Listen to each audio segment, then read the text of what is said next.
Well, hello to all those that are listening out there and wherever you are. Welcome and happy Monday morning.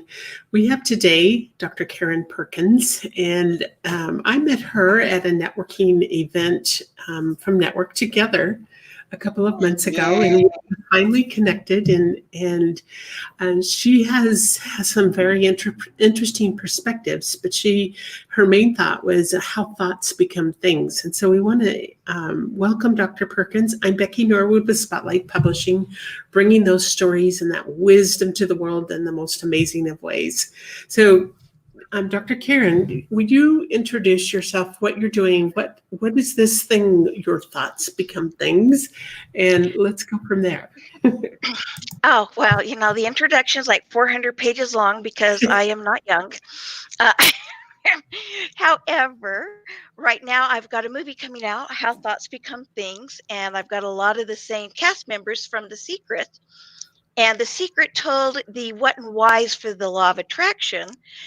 The how thoughts become things tells you the actions to take. And I'm really excited about that coming out. I am an emotional intelligence expert, cold reading, human behavior, all kinds of fun. In fact, you like this, Becky. I'm in the top 5 of organizational change manager coaches in the country. So I Wow. help people deal with the change and I help them, but it all comes down to the thoughts. Everything comes right back to your thoughts. Well, there's a big time of change right now in our world, and some people are kind of just rolling with the flow of it all. Others are really struggling. And for those that are leaders in this world, it's such an important time to stand up and be the leaders that we need to be the force of change in the world. It's really, really important. So, I think there's a lot of us that saw that movie, The Secret, and I find it interesting that now it's the how and how it can affect us at a time like this, where it Yeah, isn't just our country, it isn't just our neighborhood, it's the whole world. The whole right. world is involved, and therein lies the difference of the impact that it has on our world. And I don't think our world will ever be the same. I don't believe it will. And some of that is really actually for the good. And Yes. it's hard to see that right now, but it really is for the good. And they say it's the worst of times, but is it? Is it the worst of times or is it the best of times? Or is there a little bit of both?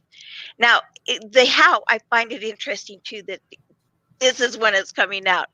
We had no idea when we scheduled it to come out this spring that we were going to be facing all of this stuff. I had no idea whatsoever. But isn't it a miracle that at a time where people need to know what steps to make, here's a solution for them. This is telling them, how do you do this? What thoughts do you need to have? How do you have those thoughts? How do you have those thoughts consistently? And how do you make them be things that you truly believe in your heart?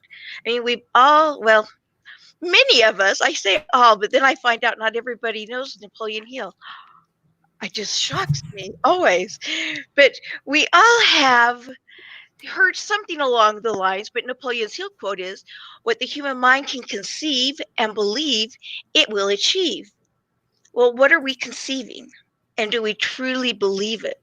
Saying it so isn't enough. You have to really believe it. I was talking to a friend of mine the other day who, when she was 8 years old, was sitting on the swing set and decided she wanted to live in a house on the beach. And she sat on the slide there in the swing set and she felt the cool breeze hitting her with a little bit of water in it. And she could smell the air. I mean, she really felt it. She imagined it fully. Well, she now has a beautiful home on the beach in Hawaii.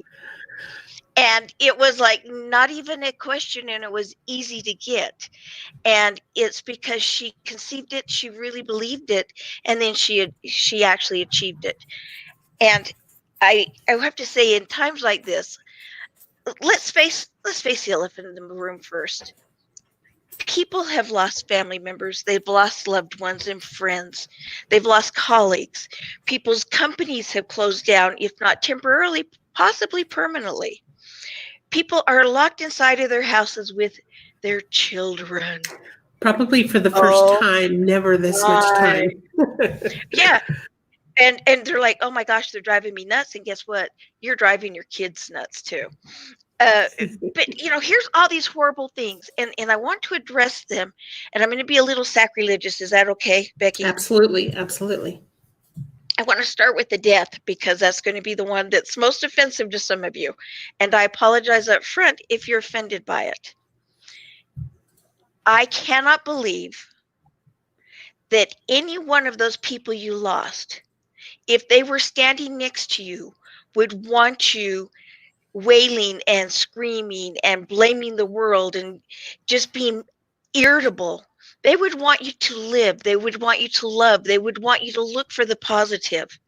They would. And if they wouldn't want that, quite honestly, did we want them here to begin with? And I know that's a horrible thing to say, but all of us want nothing but the best for the people we love. Right. And so if you're so caught up in having lost someone, I'm not saying don't grieve. Oh my goodness, grieve and grieve fully. Grieve and grieve fully. In my book, Emotional Power, I tell you, I call it RAF-poo. RAF-poo. You got to recognize you're having an emotion. You got to acknowledge it. Yep. Okay. I'm having an emotion. Acknowledge. Yes. This is the emotion I'm having. And then you got to feel it and feel it fully. Okay. You've lost someone. Grieve. You cry. You wail. You scream. You go get a punching bag and punch it. But don't do it for an extended period of time. Just and by don't extended, stay there. Yeah, don't stay there. Don't be there 2 weeks, 3 weeks, a month, a year, 10 years. I cannot tell you, like teary-eyed, how many adults I have run into who are dead in their heart because they lost a sibling as a child and their parents couldn't get over the loss of that child. So they basically killed the other children in the household by ignoring them and by being so caught up in the fact that little Susie or little Timmy passed away. And here are these walking dead because you weren't able to let go and to love the living. Mm-hmm. So I'm telling you, feel it, but don't get caught there. Once you've felt it, now you can process it. Process it and say, what am I going to do with this? How am I going to use it or diffuse it? And that's the last step. You either use it to your benefit and the benefit of others, or you defuse it. I mean, anger, mothers against truck drivers, they were furious. Look at all the good they've done with that. Mm-hmm. They processed it and they used it. And I say this and I want to bring that out up front because that's part of your thoughts. We're told stuff your emotions, don't think about it, forgive and forget. Okay, I'm going to tell you forgive and refocus. You don't want to forget completely because if you do, you've set yourself up to go through it again. Right. But you don't focus on it. Grieve those that you've lost, grieve your business if you've lost it. But then refocus and say, okay, that's gone. What's my new path? What's the next thing? And it's funny because right now is the best of times because we're reconnecting with people. Your children, do you know your children and their talents? Did you know that your child played the guitar? And they're good. Did you know they were interested in writing? Or were you just worried about them getting a B, C, or D in English? Did you know those things? It's time to reconnect with your customers, reconnect with your friends. Write love letters to your friends and family and mail them.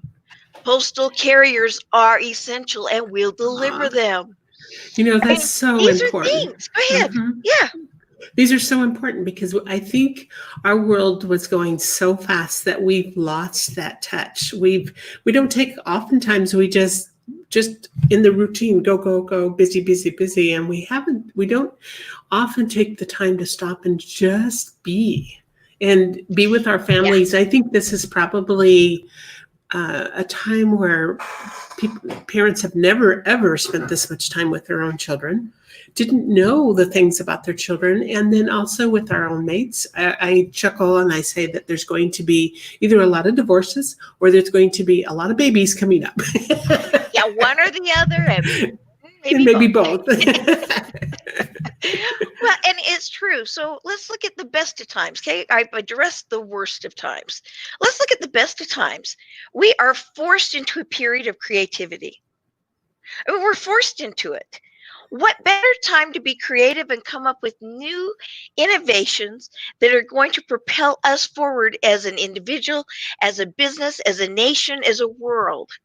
I mean, what better time? And as you said, what better time to reconnect? I mean, I have to say, I am guilty. I, for relaxation, enjoy working. Yes, I'm a freak in some cases.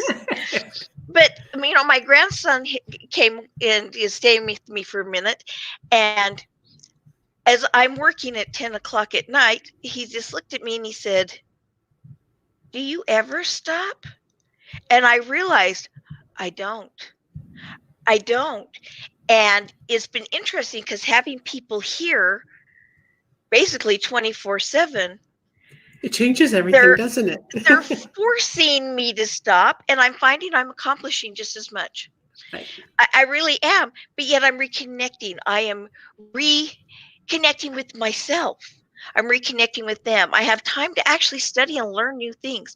When was the last time you had time to sit down and read a good book that you loved without feeling some sense of guilt that you should be doing something for your business? Well, the other side is that I work with a lot of authors, and actually, my business is going really well right now because people have the time to Yeah. get things done. And do you actually write those books that they've been wanting to write? Some of them have sat on the in the mind or the on the shelf for 10 years now. Well, yeah. Now's the time to say, "Wow, I actually have time to do this."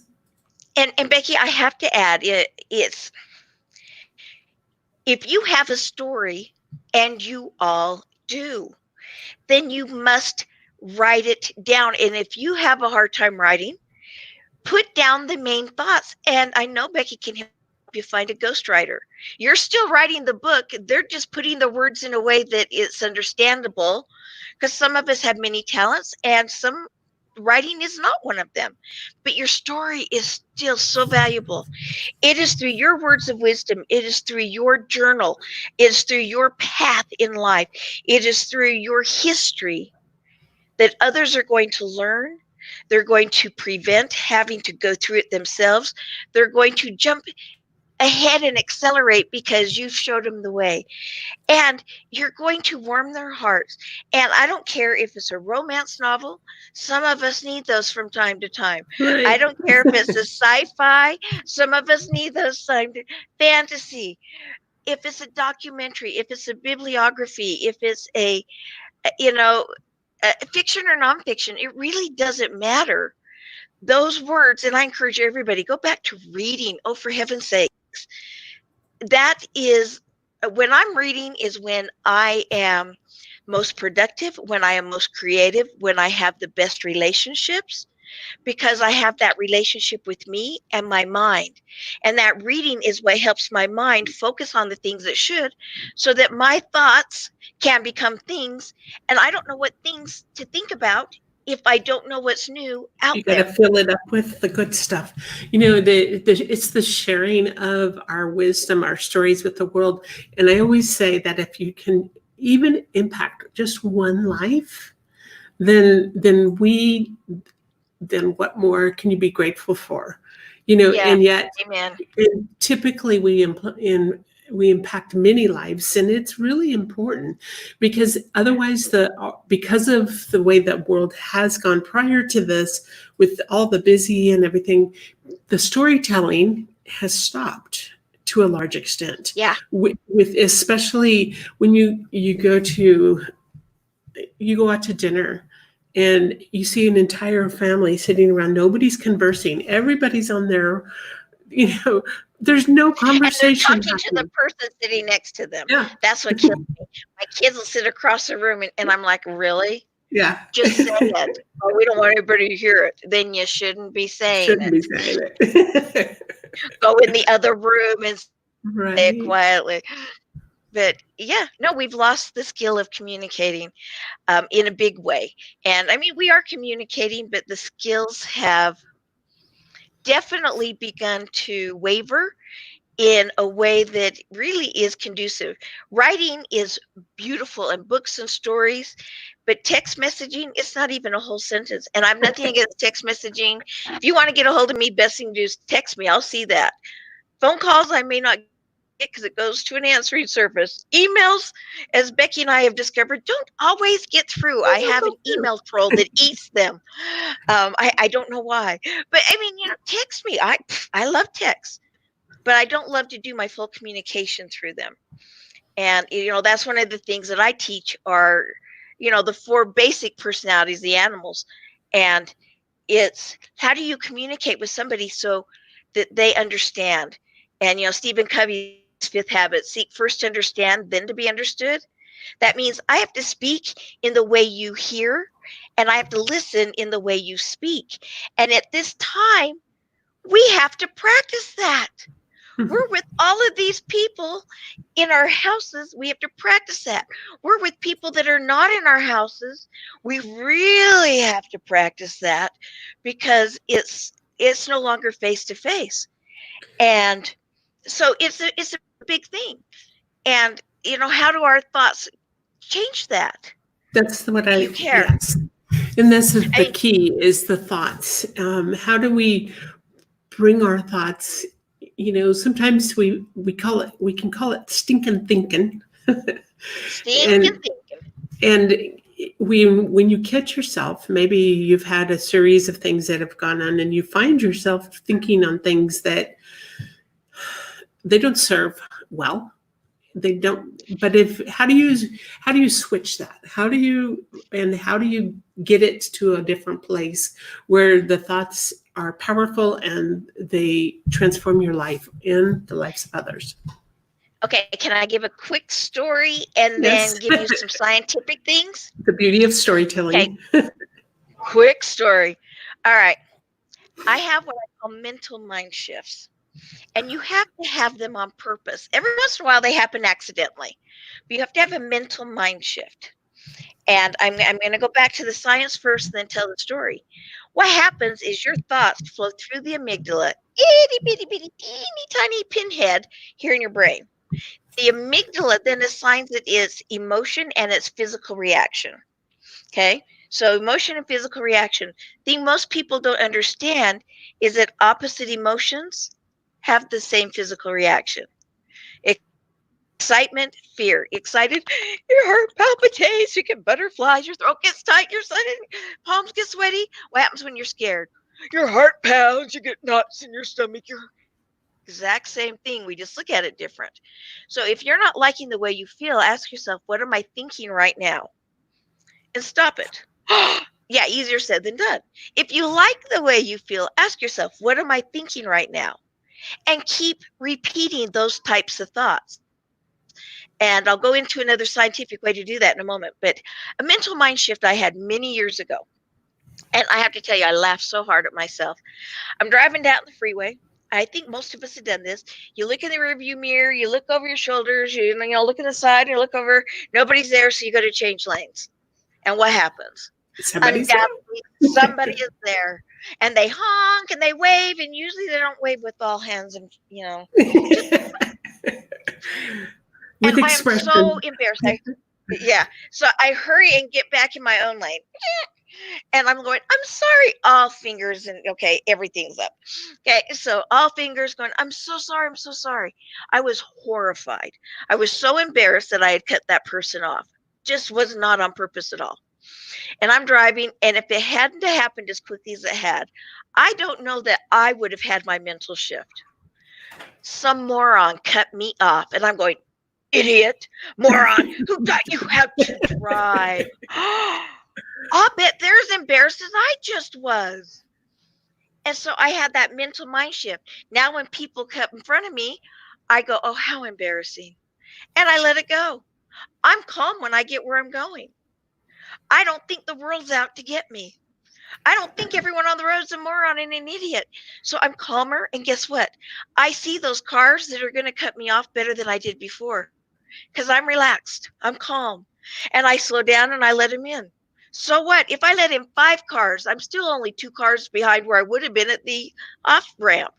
Right. Does it matter? But a simple thing. I'll bet they're as embarrassed as I was. So instead of thinking idiot, moron, or calling them a name, which I've heard a lot of people do, besides idiot and moron, um, I'm like, oh, how embarrassing. So how do we do that on purpose and remember to change the thought? I have to do it this year. I'm trying to see where we can see. If you're having a thought or somebody saying something and you just need to rethink it, just pull the bottom, tug your ear a little bit. We call these pattern interrupts. But the ear one I like because pulling on your ear, you can even just rub it. But touching your earlobe actually causes a chemical reaction that slows the heart rate, improves the blood flow to the brain, and changes the oxygen, or not the oxygen, but the peptides and the chemicals in your brain. It calms you down.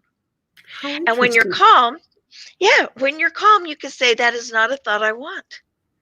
Rethink it. But it's a pattern interrupt. I mean, you see people, oh, and I have one. This is just because I picked it up, really. But, they flip this. Why do they flip that? Pattern interrupt. Oh, don't do that. Don't do that.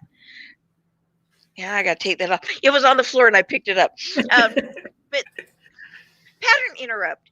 I do a fun thing in one of my presentations on thoughts and how to block and shield yourself and protect yourself from other people's thoughts and their words and things. And I made little shields that are Captain America shields, and just little ones that fit on the arm. And it's like, protect, deflect, reject. Protect, deflect, reject. And you can do it to yourself too. Okay, protect myself, reject that thought, and protect or deflect it altogether. A thought I would like everybody to put down is a daily affirmation. And please write this down. I repel all negativeness of my own and of others. I repel all negativeness of my own and others. Now, what happens when you repeat something enough? You think it, right? Mm-hmm. Yes. And when you say it, you think it, right?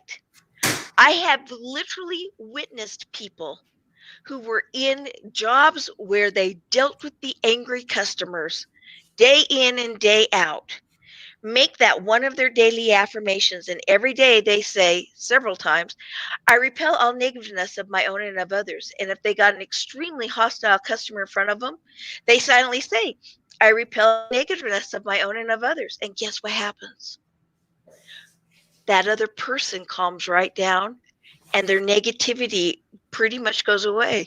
And it calms them down so they're not reacting to, they're not so easy reacting. to react. Right. They're acting instead of reacting. And what that comes down to thoughts. I believe, I think, I know. But your thoughts, how do they change things? I had four wonderful experiences in the last month. My transmission blew up. I was in Mexico when the border locked. I had to pay $5,000 to fix my transmission. And then 2 days later, a buck decided to dance with the front end of my car. I just paid $5,000 to fix a new transmission in. You know what? It was not a big deal. I was calm. Transmission went, oh, well, I can't change it, so why freak out about it? Let's just figure out what we can do. And, here's a testimonial for Network Together. I met that very next day, Eric, at one of the chapters, who works at Friendly Auto. And he says, well, gosh, if your car were here, we could fix it right up. And I went, oh, so we towed it there. And then I met Steve from Network Together, who owns Friendly Auto. Picture of everything, a miracle. When I went to look at a car because I didn't know if I wanted to fix it, he lined me up with somebody to go with me for free that knew all about cars, knew about the salesman. He actually trains the salesman. Who does that? Miracle, miracle, miracle. I was in Mexico. Actually, I was in Mexico and I had to go back the second day when they locked the border.